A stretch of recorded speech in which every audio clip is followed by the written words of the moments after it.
Vous n'êtes pas tombé dans la dépendance, vous y êtes arrivé. Non pas parce que vous êtes brisé, faible ou maudit, mais parce qu'à un certain niveau, avant votre premier souffle, vous l'avez choisi. Cela semble impossible, voire choquant. Et si la dépendance n'était pas un défaut de votre humanité, mais un signal de votre âme? Et si elle n'était pas la preuve d'un échec, mais le début d'un chemin sacré que vous avez accepté de suivre? Tout le monde ne vient pas dans cette vie pour se laisser aller au confort. Certains se souviennent de la vérité à la dure, en marchant dans le feu pour pouvoir porter sa chaleur comme un remède pour les autres. La dépendance n'est pas le chaos. C'est un message codé, écrit en termes de besoin, qui vous rappelle quelque chose que vous avez oublié en entrant dans ce monde. Et si vous avez déjà eu l'impression que vous étiez fait pour plus, que votre souffrance avait une signification étrange et tacite, vous aviez raison. Le système appelle cela une maladie, mais l'âme connaît mieux. Elle l'appelle le chemin de la maison. Avant votre naissance, avant votre nom, votre histoire, vos souvenirs, il n'y avait que la lumière, pas celle qui vient du soleil, mais celle qui rayonne au cœur de toute chose. Tu n'avais pas de corps. Vous ne connaissiez ni la faim, ni la peur, ni la honte. Vous n'étiez pas séparé de l'existence, vous étiez l'existence, entière, infinie et épargnée par la souffrance. Dans ce lieu au-delà de la forme, les âmes ne parlent pas avec des mots, mais avec de l'énergie.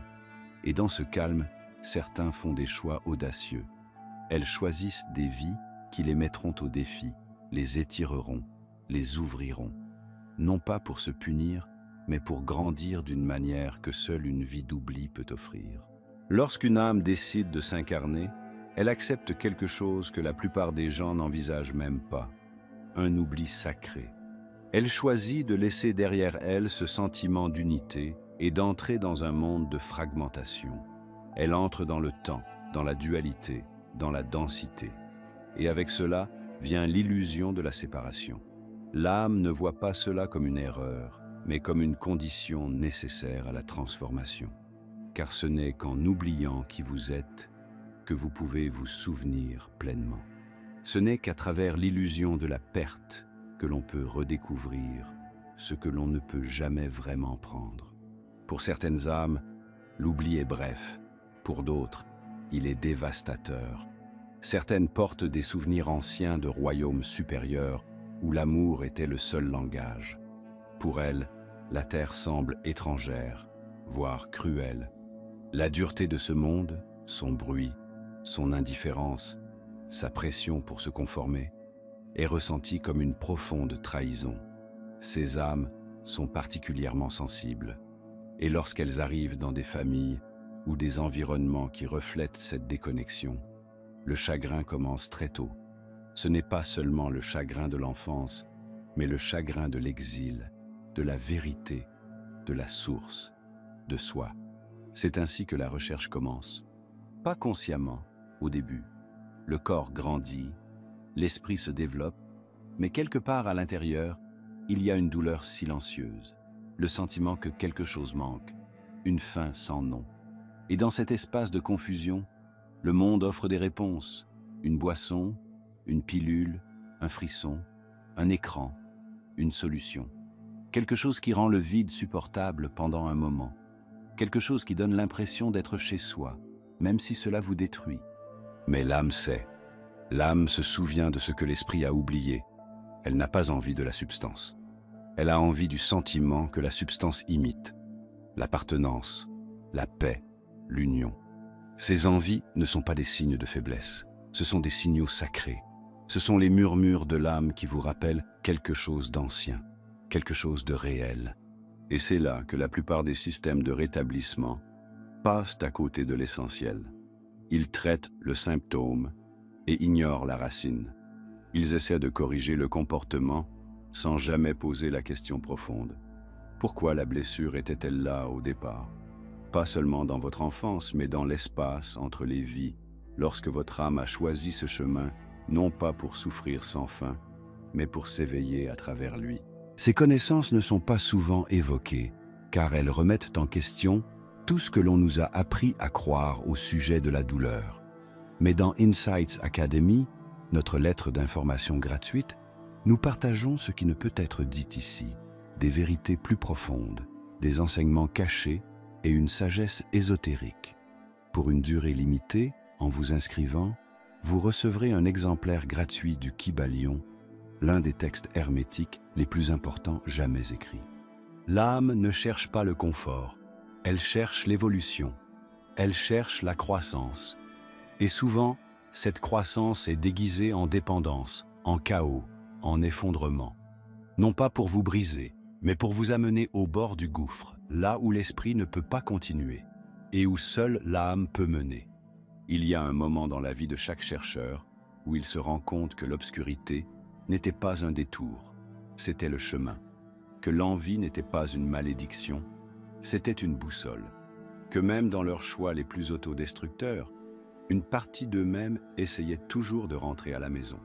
C'est la vérité qu'ils ne vous disent pas. C'est le secret que la plupart des systèmes craignent. Car si les gens réalisaient que leur souffrance est sacrée, ils n'en auraient plus honte. Ils en tireraient des leçons. Ils s'élèveraient. Tu n'as jamais été perdu.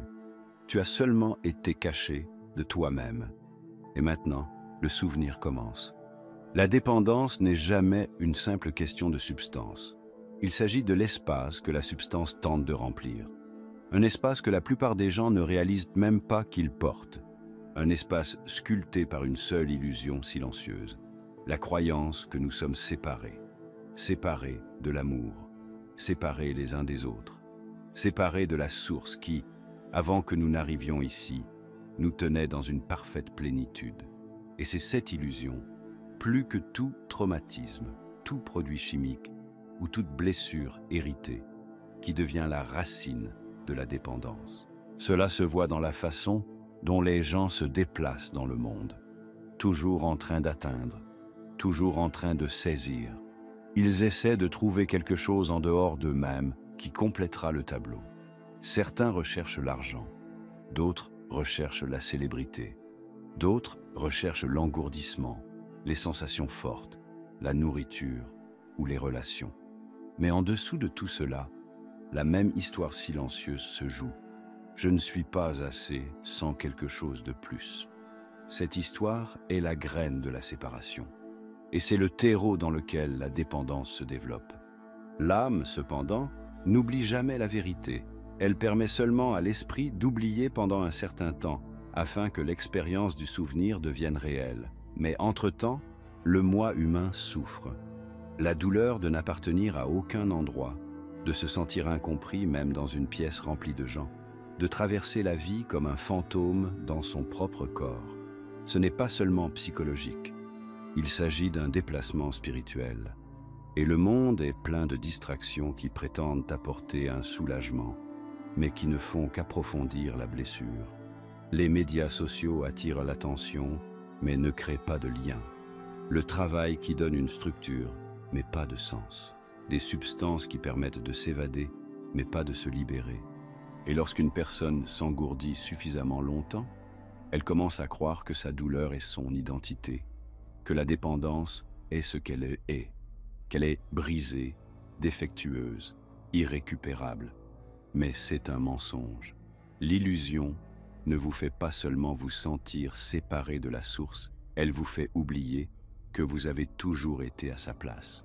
Et lorsque vous oubliez cela, vous poursuivez tout ce qui vous donne, ne serait-ce qu'un goût fugace, de ce que vous avez ressenti autrefois en tant que personne à part entière. Mais ces moments d'évasion ne sont pas la solution. Ce sont des ombres de la lumière originelle, des substituts, des échos, la drogue, la boisson, l'écran, l'approbation. Ce sont des versions contrefaites de ce que l'âme recherche vraiment, le retour à l'union intérieure. Cette union ne se trouve pas dans une bouteille, une substance ou une autre personne. Elle vit sous les couches de honte, de silence et d'instinct de survie.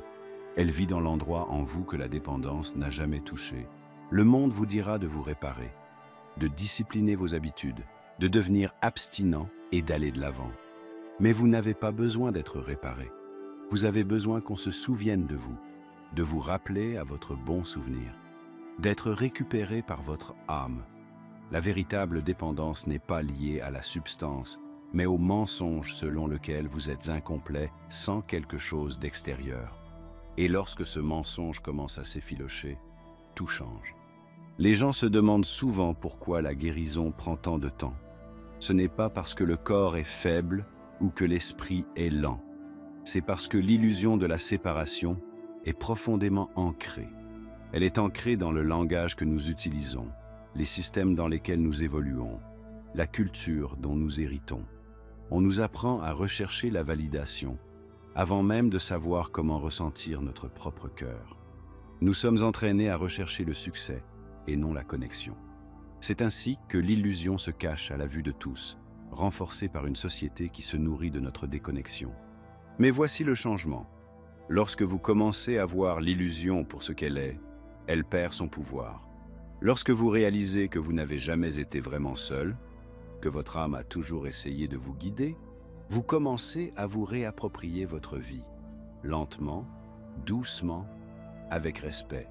Parce que maintenant, vous ne combattez plus la dépendance comme un ennemi, vous la décodez comme un message. Et le message est le suivant. Revenez, revenez à la maison. Tu n'es jamais parti, mais tu as oublié où regarder.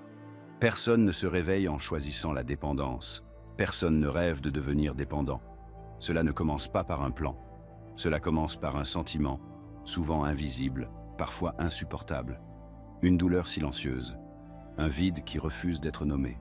C'est ainsi que la personne se tourne vers l'extérieur, non pas parce qu'elle est égoïste ou faible, mais parce qu'elle essaie de trouver quelque chose qu'elle ne se souvient pas avoir perdu. Ce quelque chose n'est pas le plaisir, ce n'est pas la rébellion, ce n'est même pas une fuite, c'est une réunion avec soi-même, avec la source, avec l'amour qu'ils ont connu si profondément que tout ce qui est en deçà de cet amour ressemble maintenant à une famine. Vous voyez, la dépendance n'est jamais liée à la drogue, à la boisson, à la nourriture, à l'écran ou au frisson. Ce ne sont que des symboles, des supports, des ombres. Ce dont l'âme a vraiment besoin, c'est de se sentir réelle, de se sentir connectée, de se sentir à nouveau entière. Lorsque vous regardez dans les yeux d'une personne profondément dépendante, vous ne voyez pas de faiblesse. Vous voyez une personne en quête, à la recherche de quelque chose qu'elle ne peut nommer. Elle essaie de revenir à un endroit dont elle ne se souvient pas. Et c'est ce qui fait que la dépendance est si mal comprise. Le monde voit le comportement. L'âme connaît la prière qui se cache derrière.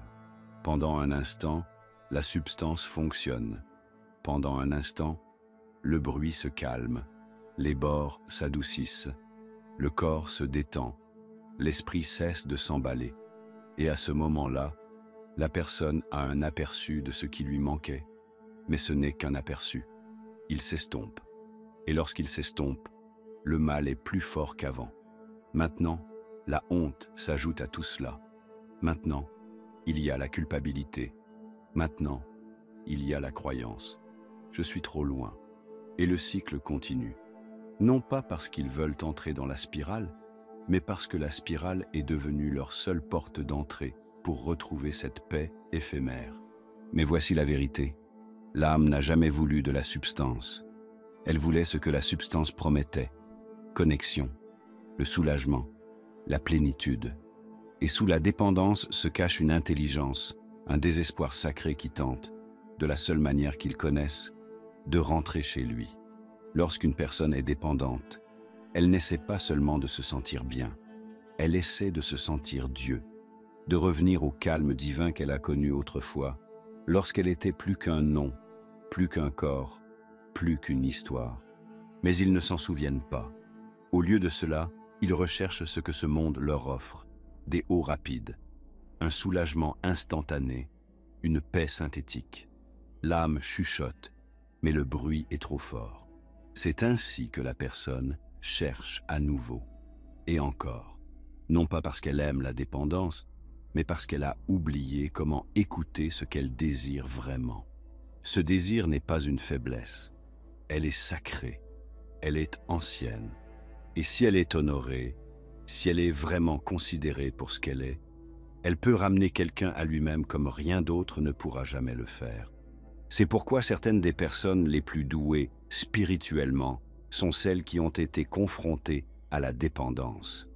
Parce que leur désir est profond, leur douleur est immense, leur aspiration à la vérité est écrasante. Ce ne sont pas des âmes faibles, ce sont des âmes anciennes qui tentent de se souvenir d'un amour qui ne peut être trouvé dans les distractions de ce monde. Et lorsqu'ils commencent à voir à travers l'illusion, lorsqu'ils cessent de courir après le symbole et commencent à écouter le signal, toute l'histoire commence à changer. La dépendance devient l'enseignant, la blessure devient la porte, le besoin devient la boussole. Elles ne pointent pas vers la destruction, mais vers le moi qu'ils ont abandonné en essayant de survivre. Il n'y a pas de honte à vouloir plus. Il n'y a qu'une tragédie à confondre l'objet avec l'origine. Le prochain coup, le prochain verre, la prochaine défonce, cela n'a jamais été la destination. Ce n'était qu'un faux miroir. La vraie paix était toujours à l'intérieur. Attendre, patiente, éternelle. On nous dit que la dépendance est un échec personnel, une lutte privée, quelque chose qui doit être caché, géré ou surmonté discrètement derrière des portes closes. Et si la dépendance n'était pas seulement le reflet de la douleur d'un individu, mais aussi celui d'une société qui s'est égarée? Et si les personnes qui luttent contre la dépendance n'étaient pas des cas isolés, mais des miroirs qui nous renvoient tout ce que nous refusons collectivement de voir? La société moderne est fondée sur la déconnexion. Nous sommes entourés de bruit, inondés d'informations, mais affamés de sens. Nous naviguons pendant des heures, mais nous avons rarement l'impression d'être vus. Nous travaillons pendant des décennies, mais n'avons souvent aucun but réel. Nous vivons dans des boîtes en béton. Nous sourions pour les caméras et nous jouons des identités, alors que quelque chose de plus profond en nous s'étiole lentement. Nous n'avons pas de problème de drogue. Nous avons un problème d'âme. Et la dépendance est l'une des alarmes les plus bruyantes d'une culture qui ne sait plus comment aimer, écouter ou simplement être. La dépendance n'est pas un problème isolé. Elle se développe dans les fissures d'une culture qui tire profit du vide. Nos systèmes sont conçus pour récompenser la performance et non la présence. On nous félicite pour notre productivité, pas pour notre authenticité. On nous apprend à supprimer les émotions, à rester occupés, à acheter davantage, à sourire sur commande. Et lorsque les gens craquent sous le poids de tous ces faux semblants, nous ne nous demandons pas ce qui les a brisés. Nous les soignons, nous les isolons, nous les stigmatisons. Et si nous demandions plutôt « Que porte cette âme que le monde n'a pas voulu porter ?» Beaucoup de ceux qui tombent dans la toxicomanie portent plus qu'une simple douleur personnelle. Certaines âmes arrivent dans cette vie avec le chagrin non traité de leur lignée, le silence des générations qui les ont précédées, les blessures héritées des communautés et des cultures. Ces personnes ressentent souvent trop de choses. Elles sentent ce que d'autres bloquent.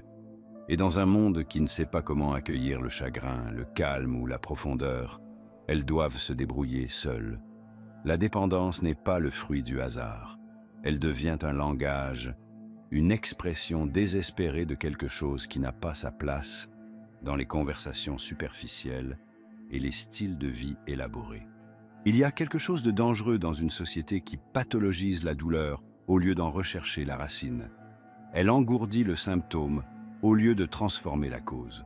On nous dit constamment de traiter la dépendance, mais on nous encourage rarement à remettre en question le monde qui a rendu la fuite nécessaire au départ.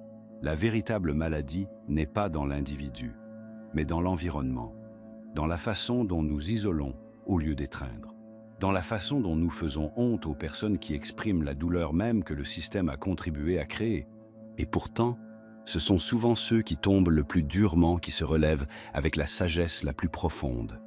Car lorsque quelqu'un a traversé la dépendance, il a vu les fissures dans l'illusion collective. Ils ont senti le vide derrière les promesses de la société. Ils ont touché le fond et réalisé que le succès, le statut et l'image n'étaient pas la solution. À bien des égards, ce sont eux qui se réveillent les premiers, parce que leur souffrance les a obligés à tout remettre en question. Certaines âmes choisissent ce voyage non seulement pour elles-mêmes, mais aussi pour les autres. Elles agissent en tant que porteuses de la douleur transmise par l'ombre, non seulement pour leur propre guérison, mais aussi pour l'évolution collective de la conscience. Ce sont les porteurs de douleur, les briseurs de cycles, les révolutionnaires silencieux. Leur vie peut sembler chaotique de l'extérieur, mais à l'intérieur d'eux vit un feu sacré, une âme en mission pour dissoudre l'illusion par l'expérience directe. C'est pourquoi nous devons commencer à voir la dépendance sous un angle plus large, pas seulement comme un trouble du cerveau, mais comme le miroir de notre dysfonctionnement culturel. Il ne s'agit pas seulement d'un problème à traiter, mais d'un problème à écouter. L'addiction dit « quelque chose ne fonctionne pas ici ». Quelque chose est profondément, douloureusement désaligné. Et plutôt que de faire taire cette voix, nous devons l'entendre. Non seulement pour le bien des personnes dépendantes, mais aussi pour notre guérison à tous. Car lorsqu'une personne trouve le courage de guérir, elle ne se contente pas de changer de vie. Elle remet en question le système qui lui a dit de rester insensible. Elle devient la preuve vivante que la blessure n'a jamais été la fin, mais le début. Certaines âmes choisissent de traverser le feu, non pas parce qu'elles aiment la brûlure, mais parce qu'elles savent ce qui les attend de l'autre côté. La dépendance n'est pas toujours le fruit du hasard, d'un traumatisme ou de mauvaises décisions. Parfois, elle est choisie, non pas par la personnalité, mais par l'âme. Avant que cette vie ne commence, avant le premier souffle, certaines âmes ont regardé devant elles et ont dit oui à la douleur, oui à l'oubli, oui à l'obscurité. Non pas pour la punition, mais pour la transformation. Non pas parce qu'elles étaient faibles, mais parce qu'elles étaient assez fortes pour porter ce que d'autres ne pouvaient pas. C'est l'une des vérités les plus profondes enfouies sous le bruit de la vie moderne. Certaines âmes choisissent la toxicomanie pour brûler leur karma, briser les schémas ancestraux, faire l'expérience de tout le spectre de la souffrance humaine et en revenir avec une sagesse qui ne peut être enseignée, mais seulement gagnée. Et ce n'est pas romantique, ce n'est pas beau quand on est dedans, c'est brutal. Elle brise les identités, dépouille la fierté, vous isole de tout ce dont vous pensiez avoir besoin. Mais sous cette destruction se cache quelque chose d'ancien et de sacré. Une âme qui se souvient de son but à travers les cendres de son propre oubli. Nous avons tendance à considérer la dépendance comme un détour, une erreur. Et s'il s'agissait d'une initiation sacrée? Et si c'était la descente avant le retour? Dans de nombreuses traditions anciennes, les chamans et les guérisseurs n'étaient pas choisis pour leur perfection, mais pour leurs blessures. Ils sont devenus des guides parce qu'ils ont traversé le monde souterrain et en sont revenus. Ils n'ont pas été protégés des ténèbres. Ils ont été forgés dans l'obscurité. Il en va de même pour de nombreuses personnes qui traversent la dépendance. Ils ne sont pas là pour suivre les règles d'un monde brisé. Elles sont là pour les perturber, pour ressentir ce que la collectivité a réprimé, pour incarner la compassion d'une manière que seule la souffrance peut enseigner. Certaines âmes portent l'orgueil de leurs vies antérieures, identité rigide, arrogance spirituelle, illusion de supériorité. Elles viennent dans cette vie non pas pour être exaltées, mais pour être humiliées, pour être brisées, pour apprendre ce que l'amour signifie vraiment, non pas en théorie, mais dans les tranchées brutes et douloureuses de l'expérience. La dépendance devient le grand égalisateur. Elle se moque de votre spiritualité, de votre intelligence ou de votre réussite. Elle vous met à genoux, elle vous oblige à vous rendre. Et dans cet abandon, quelque chose de réel commence à émerger. Pas le personnage, pas l'ego, mais l'essence, la vérité qui ne peut être détruite. D'autres âmes ne viennent pas pour leur propre karma, mais pour briser des cycles pour d'autres. Ce sont les briseurs de cycles, les guérisseurs de lignées, ceux qui assument le traumatisme inexprimé des familles, des cultures et des histoires qui n'ont jamais eu les outils ou la conscience nécessaires pour traiter ce qu'elles portaient. Ces âmes s'incarnent en sachant que le chemin à parcourir sera difficile, qu'elles peuvent se sentir seules, qu'elles risquent de ne pas s'en sortir indemnes. Mais elles disent quand même oui, parce qu'à un certain niveau, elles savent que la guérison qu'elles activent ne s'arrête pas à elles. Elle se répercute sur les générations suivantes. Leur douleur devient une alchimie. Leur histoire devient un médicament. Mais le monde les voit rarement pour ce qu'ils sont. Il les qualifie de perdus, irresponsables, faibles. Et pourtant, ce sont souvent les âmes qui ont le plus de profondeur, le plus de perspicacité, le plus d'amour à donner, si seulement elles survivent assez longtemps pour se rappeler qui elles sont vraiment.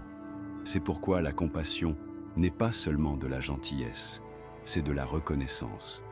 Regarder dans les yeux d'une personne qui lutte contre la dépendance et voir non seulement ses blessures, mais aussi sa bravoure. Se rendre compte qu'elle porte peut-être plus que sa propre histoire. C'est pourquoi le jugement échoue, parce qu'il regarde le comportement sans voir l'âme qui le sous-tend. Il voit l'effondrement, mais pas le contrat, le désordre, mais pas la mission. Et tant que nous n'aurons pas appris à considérer la dépendance sous l'angle du courage spirituel, nous continuerons à passer à côté du miracle caché dans l'obscurité. Personne ne choisit la douleur à la légère, mais certaines âmes la choisissent délibérément, afin d'aider les autres à trouver le moyen de la surmonter. Et ces âmes, bien que souvent rejetées par ce monde, font partie de ces révolutionnaires les plus discrets. Ce ne sont pas des échecs, ce sont des marcheurs sur le feu, et elles ne sont pas là pour fuir l'obscurité, mais pour éclairer le chemin qui y mène. Il y a un moment dans la dépendance où les vieux trucs ne fonctionnent plus. L'excitation s'estompe plus rapidement, le soulagement s'amenuise, la culpabilité s'alourdit et la distance avec soi-même devient insupportable. C'est l'endroit que la plupart des gens redoutent, le fond du gouffre. C'est l'endroit où les illusions meurent, où l'ego se fissure, où l'identité se dissout en fragments. Et si cet endroit, ce point de rupture, n'était pas du tout la fin? Et si c'était le début d'un autre type de connaissance, auquel on ne peut accéder que lorsque tout le reste a été dépouillé? Le creux de la vague n'est pas le même pour tout le monde. Pour certains, c'est la perte d'une relation. Pour d'autres, il s'agit de frôler la mort ou de subir le poids insupportable du dégoût de soi. Mais quelle que soit la forme qu'elle prend, elle s'accompagne d'un message. Vous ne pouvez pas continuer comme ça. Et alors que le monde peut considérer ce moment comme un effondrement, l'âme le voit comme une invitation. Car dans cet espace de destruction totale, quelque chose de sacré commence à se manifester. Une petite lueur dans l'épave, un murmure qui dit « Il y a quelque chose de plus que cela ».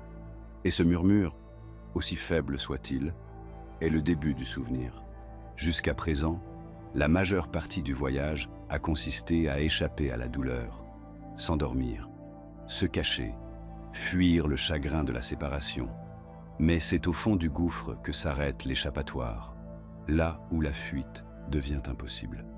La seule option qui reste est de s'arrêter. Et lorsque quelqu'un s'arrête enfin, non seulement physiquement, mais aussi spirituellement, il commence à faire face à ce qui a été enfoui sous tout cela. Le silence, le chagrin, les besoins non satisfaits, le chagrin pour le moi qui a été abandonné il y a longtemps. Il ne s'agit pas d'un exercice mental, il s'agit d'une prise de conscience de tout le corps. Et c'est là que l'âme commence à prendre le dessus. L'esprit ne peut pas vous sortir de la dépendance. L'ego ne peut pas se sauver lui-même. Tel est le paradoxe. Tout ce qui a été tenté pour contrôler, gérer ou manipuler la dépendance finit par échouer. Et ce n'est que lorsque cet échec est pleinement accepté que l'abandon devient possible. Non pas l'abandon au désespoir, mais à quelque chose de plus profond, au mystère, à l'inconnu, à la partie de vous qui connaît le chemin de la maison, même lorsque le reste de vous a oublié qu'il existe une maison où retourner. Dans cet abandon, de nombreuses personnes décrivent un changement. Pas un miracle extérieur, mais un adoucissement intérieur. Un aperçu de la grâce au milieu de l'épave. Le sentiment que quelque chose de plus grand les retient, même s'ils ne peuvent pas le nommer. Et à partir de ce moment-là, le voyage change. L'addiction n'est plus seulement un monstre à abattre, elle devient un miroir, un professeur, une piste de miettes de pain qui ramène à soi. C'est dans cet espace que la compassion commence à se développer. La vraie compassion, pas celle que l'on apprend dans les livres ou que l'on offre dans les conversations polies, mais celle qui naît de la connaissance de ce que signifie souffrir, oublier, tout perdre et se relever quand même. Une compassion qui ne juge pas, parce qu'elle se souvient de ce que l'on ressent lorsqu'on est jugé. celle qui peut s'asseoir avec l'autre dans sa douleur sans avoir besoin de le réparer, parce qu'elle a appris à s'asseoir avec la sienne. Et quelque chose d'autre commence à se développer ici aussi. L'honnêteté. L'honnêteté brute, sans filtre. La capacité de dire enfin « Voilà qui je suis. Voilà où j'ai été. Voilà ce que j'ai porté. » Non pas pour être plein, mais pour être libre.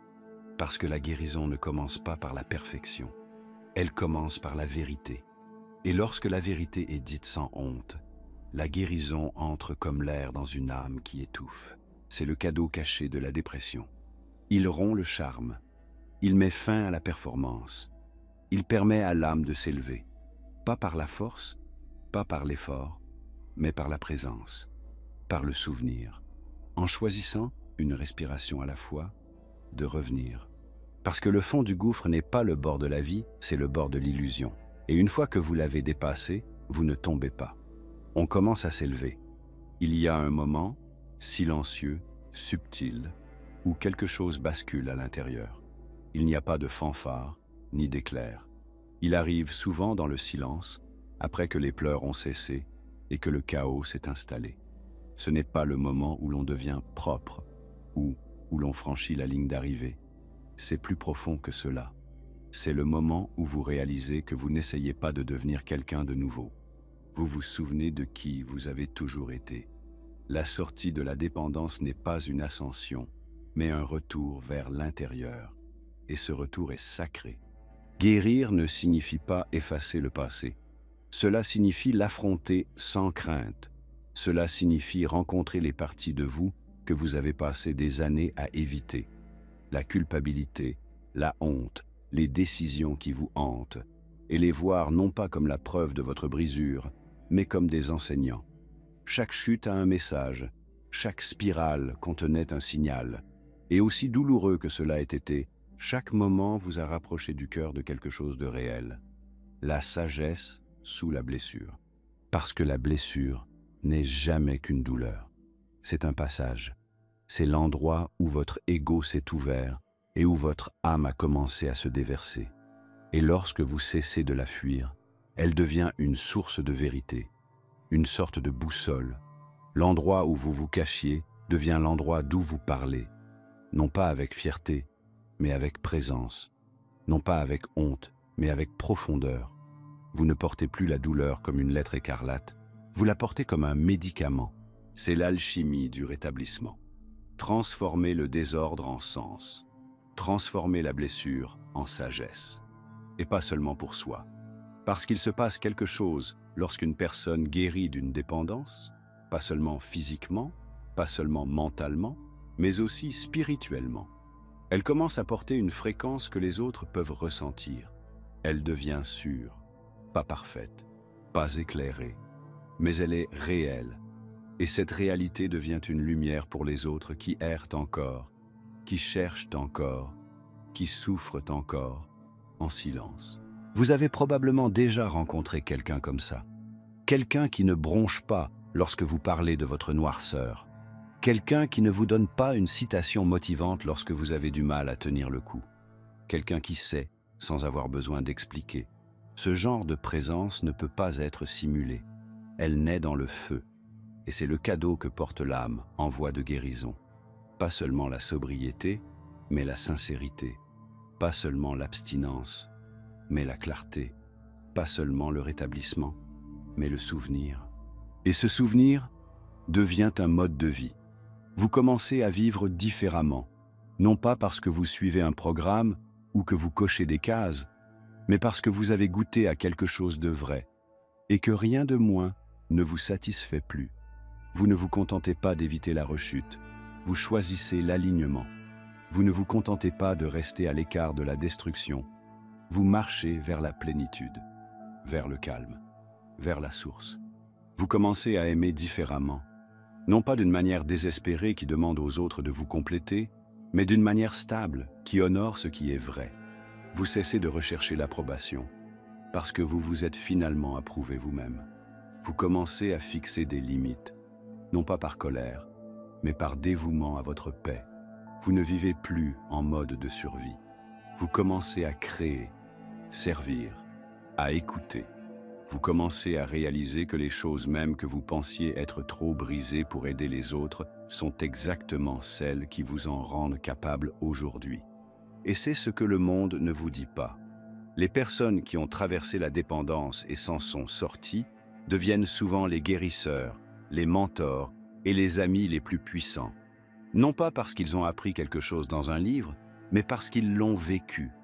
Leur sagesse n'est pas conceptuelle, elle est gravée dans leurs os. Leur empathie n'est pas répétée, elle est incarnée. Et lorsqu'ils parlent, vous le sentez, parce qu'ils n'essaient pas d'être quoi que ce soit. Ils sont simplement eux-mêmes. Le véritable rétablissement ne consiste pas à redevenir ce que vous étiez avant la dépendance. Il s'agit de devenir celui ou celle que vous avez toujours été censé être à cause de l'addiction. Le chemin de la dépendance, aussi brutal soit-il, porte en lui les graines de l'éveil. Et ceux qui choisissent de s'en sortir sont souvent porteurs de cadeaux dont ce monde a désespérément besoin. La profondeur, l'humilité, la compassion, le courage et, par-dessus tout, la vérité. On ne revient pas de la dépendance de la même façon. On en revient plus honnête, plus humain, plus entier. Et dans un monde plein de masques et de bruit, cette intégrité est révolutionnaire. La guérison ne se produit pas dans le vide, elle fait écho. Lorsqu'une personne se souvient de qui elle est vraiment, elle crée une onde de choc, d'abord silencieuse, mais puissante. Car lorsqu'une âme commence à se débarrasser de la honte et à se réclamer d'elle-même, elle autorise, consciemment ou non, d'autres personnes à faire de même. Et c'est là la vérité cachée du rétablissement. Il ne s'agit jamais que de vous. Chaque fois que vous choisissez la vérité plutôt que l'engourdissement, la présence plutôt que la fuite, la plénitude plutôt que l'illusion, vous changez quelque chose, non seulement en vous, mais aussi dans le monde qui vous entoure. Les gens le sentent. Le changement dans votre présence, l'ancrage de vos paroles. Ils ne connaissent peut-être pas toute votre histoire, mais ils sentent que vous avez traversé quelque chose et que vous avez survécu. Ils se sentent plus en sécurité à vos côtés, non pas parce que vous êtes élégant, mais parce que vous êtes vrai, parce que vous avez cessé de faire semblant, parce que vous avez affronté les profondeurs et que vous êtes revenu avec la lumière. Vous devenez une sorte de phare silencieux. Et ce qui est beau, c'est que vous n'avez pas besoin de prêcher, vous n'avez pas besoin de prouver. Votre guérison parle plus fort que n'importe quel mot. Le monde est plein de blessures générationnelles, d'histoires transmises non seulement par la génétique, mais aussi par le comportement, le silence et la peur. Les addictions sont souvent présentes dans les familles, non pas à cause du destin, mais parce que la douleur existe. Répression émotionnelle, l'évitement, perfectionnisme, honte. Ces choses sont héritées, enseignées, absorbées. Et lorsque quelqu'un décide d'arrêter le cycle, d'affronter ce qui n'a jamais été dit, de ressentir ce qui a toujours été enfoui, il ne guérit pas seulement pour lui-même. Elle guérit pour ceux qui l'ont précédé et pour ceux qui la suivront. Il faut du courage pour faire ce genre de travail. Tout le monde n'est pas prêt. Mais si vous l'êtes, sachez que votre guérison fait déjà la différence. Même dans le silence, même lorsque personne ne la voit. Lorsque vous choisissez de vous montrer à vous-même, lorsque vous choisissez de vous pardonner, lorsque vous commencez à honorer le voyage de votre âme au lieu de le juger, vous devenez une force de libération. Vous prouvez que c'est possible. Et parfois, cette preuve est tout ce dont quelqu'un d'autre a besoin pour commencer son propre retour. C'est ainsi que la conscience évolue, non pas par des réveils de masse diffusés sur des écrans, mais par des âmes individuelles qui réclament leur vérité, une respiration, un moment, une décision courageuse à la fois. La guérison d'une personne élève la fréquence de beaucoup d'autres, car la présence est contagieuse, l'honnêteté est contagieuse, l'amour est contagieux. Vous voulez aider le monde? Commencez par vous rappeler qui vous êtes sous les couches. Ce seul rappel est un acte de rébellion contre un système qui se nourrit de votre oubli. Et plus vous vous en souvenez, plus vous réalisez que cette histoire n'a jamais été la vôtre. Votre descente, votre dépendance, votre remontée, tout cela fait partie d'un schéma beaucoup plus large, un fil cosmique. Et au fur et à mesure que vous vous élevez, vous rassemblez d'autres personnes avec vous, des amis, des familles, étrangers, ceux dont vous ne vous rendez même pas compte qu'ils vous observent, ceux qui s'accrochent silencieusement à l'espoir que peut-être, juste peut-être, il y a encore un moyen de revenir. C'est pourquoi l'âme choisit le voyage, même lorsqu'il semble impossible, parce que quelque part au plus profond d'elle-même, elle sait que la lumière que je trouve dans l'obscurité ne me sauvera pas seulement moi, mais qu'elle guidera aussi d'autres personnes vers la maison. Et si vous êtes arrivé jusqu'ici, c'est que quelque chose en vous le sait déjà. Quelque chose en vous est prêt, non seulement à guérir, mais aussi à diriger, tranquillement, authentiquement, non pas avec l'ego, mais avec l'essence. Vous n'avez pas besoin d'avoir toutes les réponses. Vous devez simplement continuer à vous montrer, continuer à dire la vérité, continuer à choisir la présence plutôt que les faux semblants. Parce qu'au fond, ce voyage n'a jamais eu pour but d'éviter l'obscurité. Il s'agissait de devenir celui qui porte la lumière à travers elle. Et lorsque vous faites cela, pas seulement une fois, mais encore et encore, vous devenez le rappel que le monde a oublié qu'il attendait. Vous n'avez pas été envoyé ici pour être parfait. Vous n'êtes pas venu dans cette vie pour réaliser un arc parfait de réussite et de stabilité. Vous êtes venu pour ressentir, pour tomber, pour oublier et se souvenir. Vous êtes venu pour briser l'illusion et devenir quelque chose de réel. L'âme ne recherche pas le confort, elle recherche l'évolution. Et parfois, cette évolution prend la forme d'une vie brisée par la dépendance, qui doit être reconstruite à partir d'une vérité plus profonde. Tout le monde ne choisit pas la voie douce. Certaines âmes viennent ici pour apprendre par le contraste, par l'intensité, par la longue nuit noire. Non pas comme une punition, mais comme un but. C'est le mensonge qui a fait tant de mal, que la dépendance est la preuve que vous avez échoué, parce que vous avez perdu des années, des relations, vous-même. Vous avez en quelque sorte raté votre chemin. Et si la dépendance n'était pas un détour? Et si c'était le chemin? L'ensemble exact de conditions dont votre âme savait qu'il briserait l'illusion, brûlerait l'ego et vous enseignerait le genre d'amour que seule la souffrance révèle? Pas seulement l'amour pour les autres, mais l'amour pour vous-même, la version de vous qui a réussi à s'en sortir, même lorsqu'il ne pensait pas y arriver. On ne prévient pas la dépendance en évitant la douleur. On la prévient en apprenant aux gens à rester en contact avec elle. Comment écouter le désir de leur âme avant qu'il ne se transforme en envie? Comment se retenir lorsque le monde ne le fait pas? Comment pleurer ouvertement, aimer de manière imparfaite et retourner à leur monde intérieur avant d'essayer de l'engourdir? On prévient la dépendance en guérissant l'illusion que l'on est seul, que notre valeur se mérite, que la joie doit être recherchée et surtout que la douleur est une erreur. Tu n'es pas censé être parfait.